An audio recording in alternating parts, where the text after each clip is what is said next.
August 14th, 1947. Overnight, 14 million people became refugees, and up to 2 million never reached safety.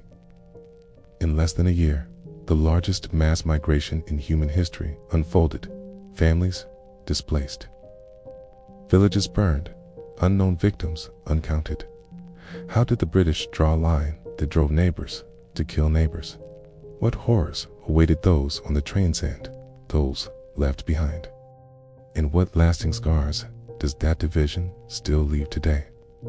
In early 1947, the British government planned to leave India by June 1948, setting a long-shot but hopeful deadline for peace and transition. But then Lord Mountbatten arrived. In June, he dropped a bombshell. Independence would come 10 months early, on August 15th, 1947, and India would be divided. That announcement unleashed a mad dash. There was barely 2 months to redraw borders, reassign armies, and prepare millions for a fate they couldn't imagine. Mountbatten appointed Sir Cyril Ratcliffe, a British lawyer with no experience in India, to carve the subcontinent into India and Pakistan with just 5 weeks to study complex demographics, irrigation, railways, even sacred sites. On August 17th, 2 days after independence, the world finally saw the Radcliffe Line, the razor-thin line that would decide who lived where, but for millions. The line was a shockwave. Families woke up in a new country, sometimes still in the same village, with passports, religions, and futures unexpectedly changed. This was no ordinary border, with a wound ripped open overnight. In the chaos that followed, Punjab became a war zone. An estimated 14 million displaced, and fatality estimates range from 1 to 2 million. Refugee trains should have been lifelines, but instead, they became slaughterhouses.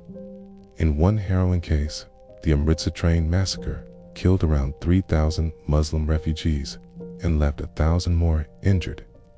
2 days later, at Kamok, a Muslim mob attacked a Hindu-Sikh convoy, murdering hundreds and abducting some 600 women and girls.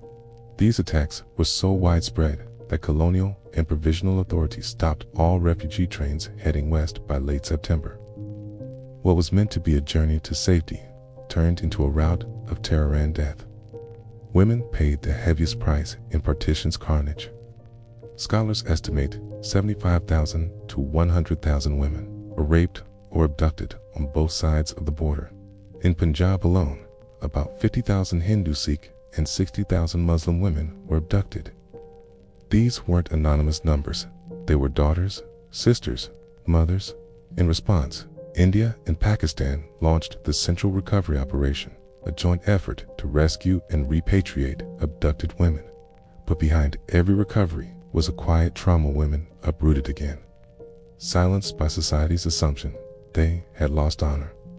By late 1948, mass migration slowed, but the scars endured. In Delhi, the Muslim population plummeted from 33% to under 6% by 1951. Cities, villages, and lives were rebuilt, but on someone else's ruin. Even today, these demographic shifts underpin ongoing tensions in India and Pakistan. Partition isn't just history, it's actively shaping the present. From communal flare-ups to contested borders, the legacy lives on. But there's hope. Projects like the 1947 Partition Archive have collected over 10,000 stories, giving voices to those once silenced by fear. Preserving these accounts gives survivors agency, and it teaches younger generations about their grandparents' struggles. In 2017, filmmaker Aisha Siddiqua interviewed her grandmother Ali Shan for the archive. Her story is one of loss, separation, and quiet strength. Partition was not a border, it was a wound, one we still carry. By listening to stories like Ali Shan's, we learn empathy and resilience. If this moved you, please like, subscribe, and share to keep these voices alive. Let's remember and heal together. What would you do if your home and your history vanished overnight? Comment below.